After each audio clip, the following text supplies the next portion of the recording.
Hello everyone, my name is Jake and welcome back to another episode of Federal Focus. So, there has not been a lot of news this week, but however, there's been a lot of political news, which in my opinion, way more fun to cover. I personally just like talking about elections way more than like other things, which is more scandalous.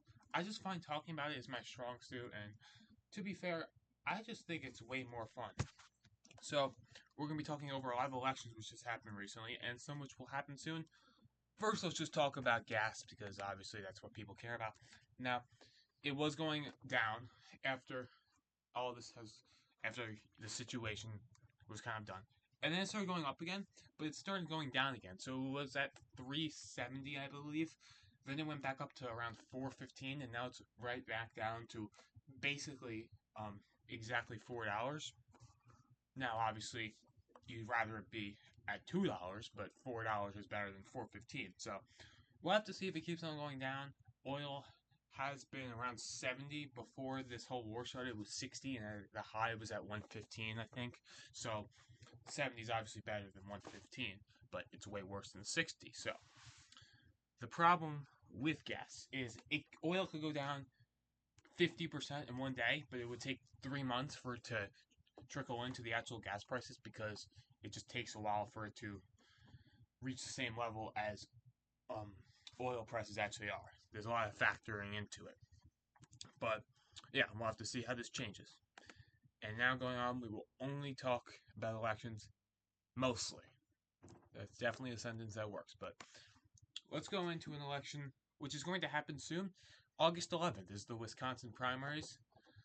Now, to be honest, the Republican primary is not really a competition. It will be Tom Tiffany. He's facing one minor challenger. The Democratic Party primary is one which I believe I've talked about, but it's coming up again, so let's talk over it again. So, now, I think we all know here, Francisca Hong is definitely the favorite. She's probably the most progressive statewide candidate who will win. She is more progressive than Abdul El Sayed, who we will talk about later. She has a lot of scandals. She had a lot of old posts. For example, she said that she hates Thanksgiving, Christmas, October 31st, July 4th. She doesn't like any holidays, which, it's not going to hurt her, but it's not a great look. And I personally think that being a worse candidate is worse than governor races than Senate because governor races can be less partisan. Now, they're obviously still partisan, but for example, Vermont has a Republican governor, Kentucky and Kansas has a Democratic governor. So obviously, there's some possibility there of a lot of vote splitting, which used to be more common back in the 80s, but not as much anymore, which is another topic for another day for the decline of nonpartisan governor races. But in the polls, she is currently facing basically two major challengers. She's facing David Crowley and what's his name? And Joe Brennan. Now Crowley is basically the establishment candidate. He's as establishment as you can be, pretty much. He was the Milwaukee County executive, which is pretty important. As you know, Milwaukee is the biggest city there. But starting the race, the person in first was Mandela Barnes. He's another one of the establishment candidates. But Hong recently took over first place because she's progressive, and progressives have been doing very well recently.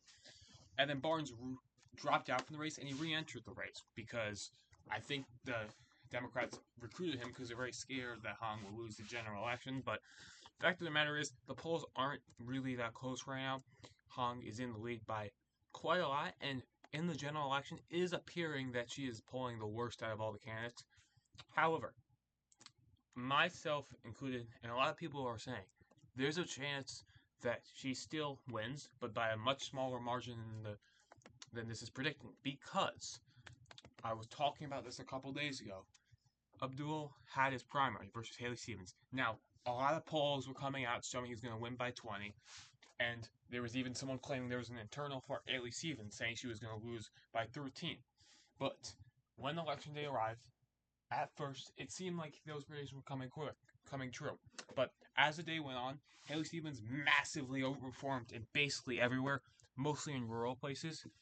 And she ended up still losing, but she only lost by around that percent, which was pretty much the biggest polling ever since the 2025 elections. No one was expecting this. I was not expecting this. I was watching it live. It was crazy. And the fact that a progressive could underperform really raises a lot of doubt into how strong of a primary victory Hong will have. I still think she will pretty easily win it, but it can't be understated or overstated just how much this shocked everyone, because this was completely unexpected. He basically only won because of Dearborn Heights, and Amtrak, which have a huge Muslim population. And so I was thinking Abdul was probably the least strong candidate out of the two because of the fact that he's just more progressive, and I don't know how Michigan will react to it. But if Haley won it, I was thinking that those Muslim voters would not vote for her, and they would just abstain. So maybe Haley was a weaker candidate, but that's a topic for another day. But the fact of the matter is, Han could definitely face some strong primary opposition, even if it doesn't seem like in the polls. Although Wisconsin is a different state from Michigan, the point still remains that progressives don't always overperform. Now, they usually do in primaries, but not always. And Max Miller, we're going to be talking about this now. He is actually, I believe, the niece of. He's the ex-father-in-law of Bernie Moreno, who's a current senator. Now, he is the congressman of Ohio's 7th District. It's not exactly a swing district, however, it certainly will be now. In the last election, he won it by a solid amount. However, let's just say, I believe I talked about this last time, he has some scandals. And when I mean he has scandals, I mean that he broke his daughter's collarbone. He did not drop out for some godforsaken reason. He's going to get crushed by 30 points. There was only 3 Republican senators which called him to drop out, which in my opinion is very, very disappointing. Horrible look for the GOP on this one, considering how bad these allegations are. And they're sure, and I think they're true. He is very arrogant. Let's just say that. He said, quote unquote, or not exactly quote unquote, but he pretty much said that if he broke the collarbone and if he was abusive to his wife, why would she still make me there? That is not a good thing to say. And so he didn't drop out. However, he will get crushed, and he is not going to win in the 7th district, which is not a swing district, but it certainly is now. And there were some actually polls that came out in the general. Now, me personally, I'm not viewing this through him losing. I'm just viewing this because I don't want him to be in Congress. But he's going to lose by a bunch. There were some 14-point polls for the Democrat that came in. Now, this is not great for him, and he deserves this. And you can see it here. It says it's a toss-up. I don't think it's a toss-up. I think it's easily going to lose. You can see how it was pretty clearly a GOP-leaning district, and not anymore. And now, this wasn't really election-related, but Todd Blanche is now the Attorney General.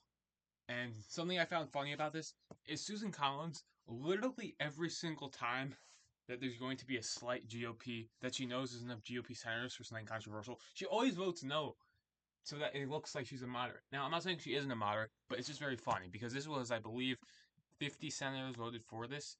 So, I think if she voted against it, or she voted for it, it wouldn't have mattered, it would have passed anyways. But I think that if there was one more GOP no vote, she would have voted yes, because she's very smart in this thing. All right? She knows how to play politics, and that's something I respect, because the thing is, you're not going to win in Maine by being just a conservative. You have to be very moderate. And it's very interesting how she plays this game, but I don't know if it will work anymore, which we'll have to see. But that will be another topic for the next day. Thank you guys all for watching. I know this is all about elections now. I'm trying to mix it up, but frankly, there wasn't really much else to talk about. So thank you guys for watching, and goodbye.